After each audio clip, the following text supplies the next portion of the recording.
This is the Earth. It's really, really big.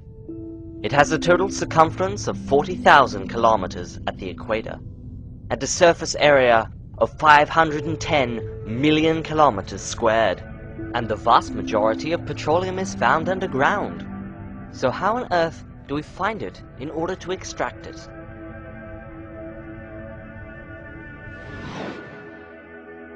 Geologists can use a variety of different methods to locate oil even when it resides deep beneath the Earth's surface.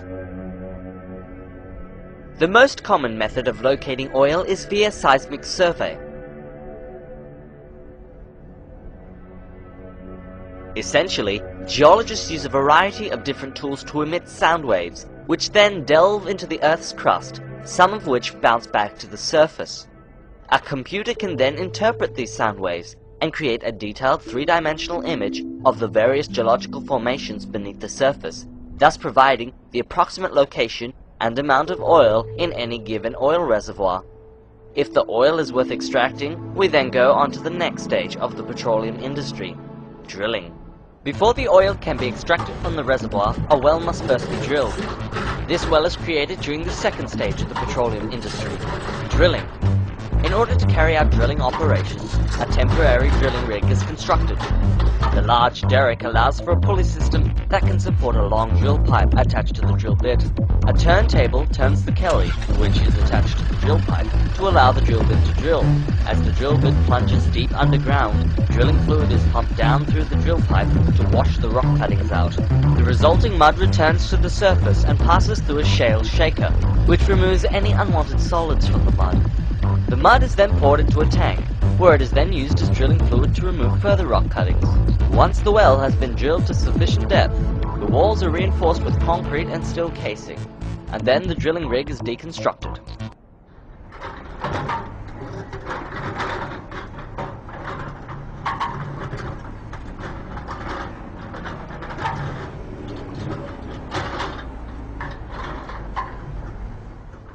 The next stage of the petroleum industry is production.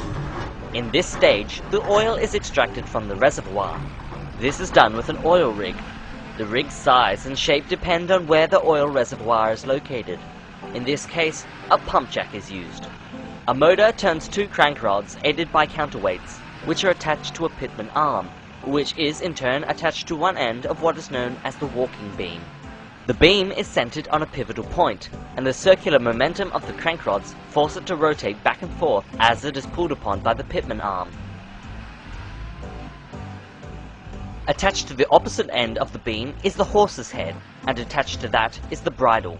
As the head travels up and down with the movement of the walking beam, it pulls on the bridle, which is attached to a polished rod. The rod is attached to another rod known as the sucker rod, which extends all the way down into the oil reservoir. At the end of the sucker rod are two valves, the traveling valve and the standing valve. These valves pump the oil up out of the ground as they move up and down with the momentum of the sucker rod. Once the oil is drawn to the surface, it then travels along a small pipeline to a collection plant. This is the end of the third stage of the petroleum industry. From the collection plant, the oil must be transported to a refinery.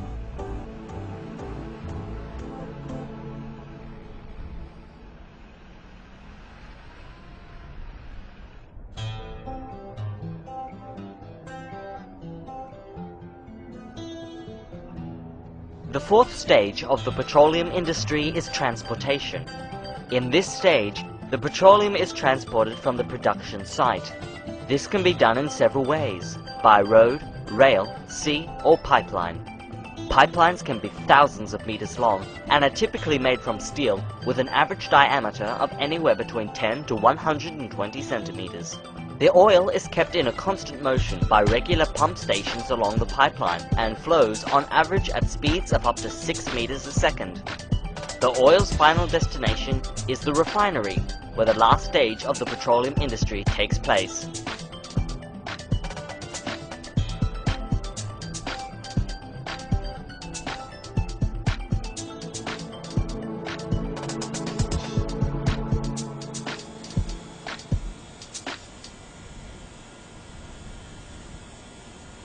The last stage of the petroleum industry is refining. Petroleum essentially is useless in its natural state. What's valuable and useful are the various components that make it up. These components all have different molecular weights, and therefore have different boiling points. Petroleum companies take advantage of these different boiling points, and use them in order to separate the different components. In order to do this, the petroleum is first heated to temperatures as high as 600 degrees Celsius by pumping it through a furnace. The resulting petroleum gas is then piped into what is known as a fractioning tower, or distillation column. As the gas rises up through the tower, different components condense at different heights. A series of bubble caps then prevent the oil from falling down once it condenses. The petroleum is then pumped out through pipes for further refining, such as the removal of sulfur in desulfurization units. Sometimes the heavier elements of petroleum are broken down into lighter, more useful components, using a coker or hydrocracker. The major products resulting from petroleum refining are liquid petroleum gas, gasoline, naphtha, kerosene, diesel fuels, fuel oils, lubricating oils, paraffin wax, bitumen, and petroleum coke.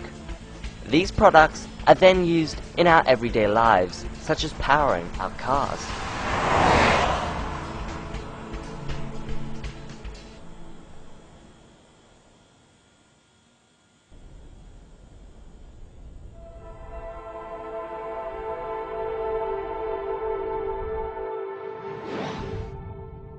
Petroleum is a non-renewable resource, and so it will not last forever.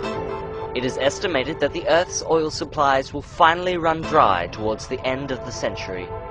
When that time comes, mankind will be forced to resort to a new source of energy, such as solar or geothermal. But for now at least, petroleum is essentially what makes the human world go round.